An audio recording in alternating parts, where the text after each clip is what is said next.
जरा सोचिए, एक ऐसा शहर जो बस कुछ हफ्तों के लिए बनता है और फिर गायब हो जाता है। एक ऐसा शहर जहां दुनिया के बड़े बड़े शहरों से भी ज्यादा लोग इकट्ठा होते हैं। जी हां, ये है कुंभ मेला, धरती पर इंसानों का सबसे बड़ा जमावड़ा। पर सवाल ये है कि लाखों करोड़ों लोगों को ये कैसे पता चलता है कि उन्हें ठीक एक ही समय, एक ही जगह पर कब मिलना है। चलिए, आज इसी विशाल आयोजन के पीछे की उस आसमानी घड़ी को समझते हैं। पहले जरा आंकड़ों की बात करते हैं। आने वाले 2027 के सिंहस्थ कुंभ में पता है कितने लोगों के आने का अनुमान है? 12 करोड़ से भी ज्यादा। ये तो दुनिया के कई देशों की कुल आबादी से भी कहीं ज्यादा है। सच में ये संख्या ही सोचने पर मजबूर कर देती है कि आखिर इस आयोजन के पीछे कौन सी ताकत काम करती है। लेकिन सबसे दिलचस्प सवाल तो यही है, इतने सारे लोग बिना किसी फेसबुक इवेंट या व्हाट्सएप ग्रुप के एक ही समय पे कैसे पहुंच जाते हैं? इसका जवाब किसी बने बनाए कैलेंडर में नहीं है। नहीं, इसका जवाब तो ऊपर आसमान में तारों के बीच छिपा है। जैसा कि कहा, जवाब हमारे ऊपर सौरमंडल में है। देखिए, कुंभ का समय कोई कमिटी या कोई इंसान तय नहीं करता। ये तो ग्रहों की एक अपनी ही दुनिया की अपॉइंटमेंट है। एक ऐसा खास मौका जब माना जाता है कि ब्रह्मांड खुद सबको एक साथ आने का न्योता देता है। नासिक में होने वाले इस खास कुंभ को सिंहस्थ कहते हैं। और मजे की बात यह है कि इसके नाम में ही इसका सारा राज छुपा है। सिंह मतलब सिंह राशि यानी लियो, और स्थ मतलब स्थित होना। तो सिंहस्थ का सीधा सा मतलब हुआ वो समय जब बृहस्पति ग्रह, जिसे हम गुरु भी कहते हैं, सिंह राशि में आके स्थित हो जाता है। बस यही वो कॉस्मिक सिग्नल है जिसका लाखों लोग इंतजार करते हैं। लेकिन ठहरिए, कहानी में एक और ट्विस्ट है। बात सिर्फ बृहस्पति की नहीं है। इस दिव्य मिलन के लिए दो बड़ी खगोलीय घटनाओं का एक साथ होना बेहद जरूरी है। पहला तो ये कि ज्ञान और विस्तार का ग्रह बृहस्पति सिंह राशि में आता है, और ठीक उसी समय हमारी आत्मा का प्रतीक यानी सूर्य भी सिंह राशि में प्रवेश करता है। जरा सोचिए, जब सौर मंडल के दो सबसे शक्तिशाली ग्रह एक ही राशि में मिलते हैं तो माना जाता है कि ऊर्जा का एक ऐसा दिव्य दरवाजा खुलता है जो धरती को सीधे ब्रह्मांड की शक्तियों से जोड़ देता है। और ये बात इस कथन को बिल्कुल सही साबित करती है। ये कोई छुट्टी का दिन नहीं है जिसे हम अपनी मर्जी से चुन लें। नहीं, ये तो ब्रह्मांड द्वारा तय किया गया एक बिल्कुल सटीक पल है, और शायद इसीलिए ये इतना शक्तिशाली और महत्वपूर्ण माना जाता है। तो ये तो समझ आ गया कि ये आयोजन कब होता है, लेकिन अब सवाल ये है कि ये क्यों होता है।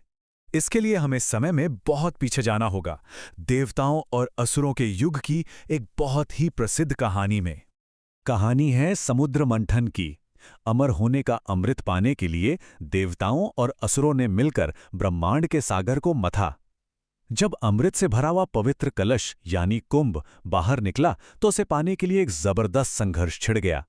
इसी छीना झपटी में अमृत की 4 बूंदें छलककर धरती पर 4 अलग अलग जगहों पर गिर गईं: प्रयागराज, हरिद्वार, उज्जैन और नासिक। और यही वो 4 पवित्र स्थान हैं जहां हर 12 साल में कुंभ का मेला लगता है। चलिए, अब तारों की दुनिया से वापस धरती पर आते हैं। सिंहस्थ कुंभ की एक और बड़ी खास बात है, और वो है इसका दोहरा भूगोल। मतलब ये एक ही समय पर 2 पवित्र शहरों में मनाया जाता है, जो इसे बाकी कुंभ मेलों से एकदम अलग बनाता है।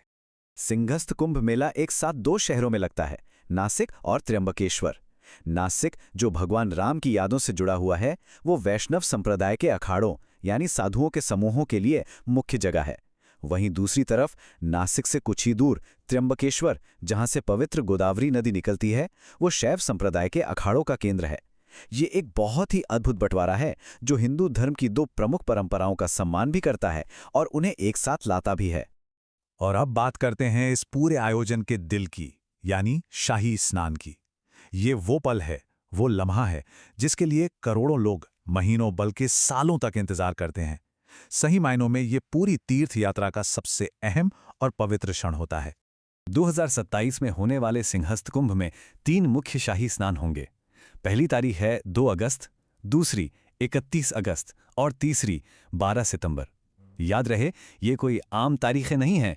ये खगोलीय गणनाओं के आधार पर निकाले गए वो सबसे शुभ दिन हैं जब पवित्र नदी में डुबकी लगाने का पुण्य सबसे ज्यादा माना जाता है। शाही स्नान, इसका मतलब ही है शाही स्नान, और सच मानिए ये एक शाही नज़ारा ही होता है। इस दिन अलग अलग अखाड़ों के साधु संत खास तौर पर रहस्यमयी नागा साधु पूरे जोश और शान के साथ जुलूस की शक्ल में घाट की ओर बढ़ते हैं। मान्यता यह है कि इस खास खगोलीय घड़ी में लगाई गई एक डुबकी इंसान को उसके सभी पापों से मुक्त कर देती है और उसे मोक्ष के करीब ले जाती है। तो जैसा कि हमने देखा, कुंभ मेला सिर्फ एक भीड़ या कोई धार्मिक त्योहार नहीं है। नहीं, ये उससे कहीं ज्यादा गहरा है। ये आस्था, सटीक खगोल विज्ञान और करोड़ों लोगों की सामूहिक ऊर्जा का एक ऐसा अद्भुत संगम है जैसा दुनिया में और कहीं देखने को नहीं मिलता। और आखिर में ये सब हमें एक बड़े सवाल के साथ छोड़ जाता है। आज के इस स्मार्टफोन और इंटरनेट के ज़माने में आखिर वो कौन सी गहरी आस्था है, वो कौन सी शक्ति है जो इस सदियों पुरानी खगोलीय घड़ी को आज भी करोड़ों लोगों के दिलों में जिंदा रखे हुए है? इसका जवाब शायद विज्ञान में नहीं, बल्कि हर इंसान की अपनी आत्मा में छुपा है।